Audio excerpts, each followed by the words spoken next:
La pobreza que se refleja en este barrio quiteño es una de las consecuencias de los gobiernos neoliberales y los procesos de corrupción en Ecuador.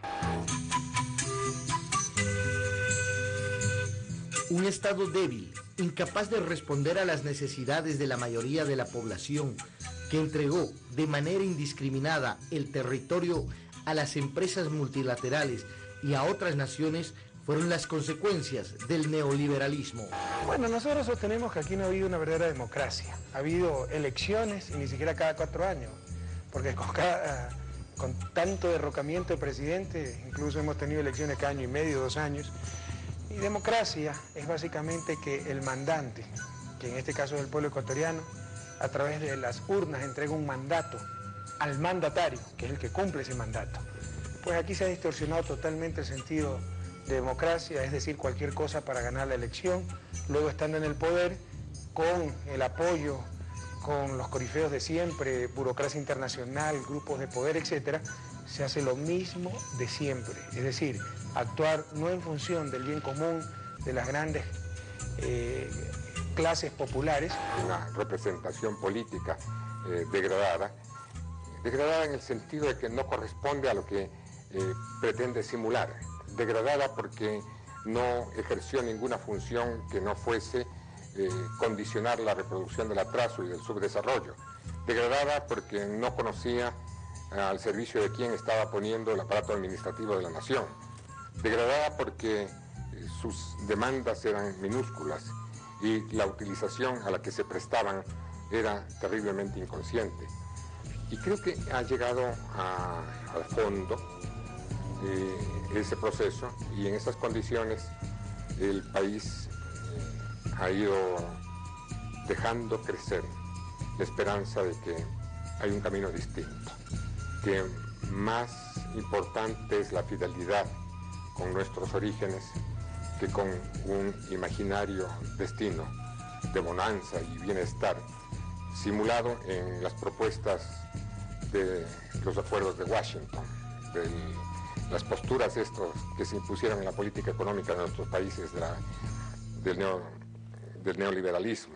En las últimas décadas el control y el poder político que tienen los grupos financieros y bancarios ha sido de tal manera significativo que prácticamente los partidos políticos y las expresiones ideológicas son justamente las que han estado en manos de los grupos financieros y bancarios. Un despojo de los bienes públicos. Los bienes públicos en este país se evitó, digamos, la privatización de muchas áreas, pero muchos bienes públicos han sido saqueados.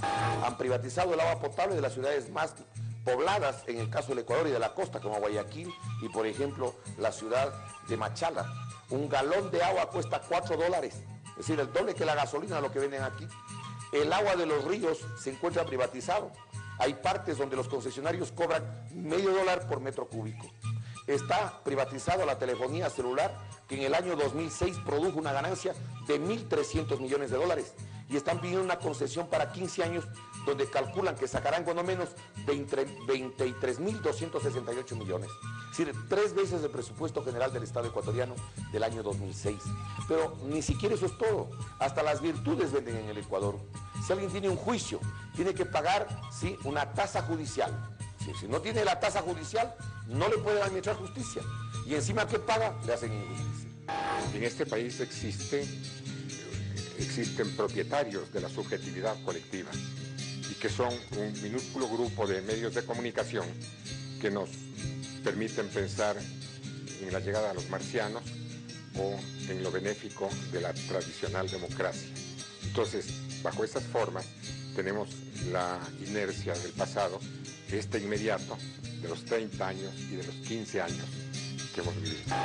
Son los sets de los canales de televisión el escenario de la política ecuatoriana. Entonces, lo que ha pasado en los últimos años es que ha habido cambio de nombres, cambio de banderas, cambio de números de los partidos, pero un solo poder continuo y saqueador. Y un pueblo que ha vivido en las condiciones más terribles, más graves.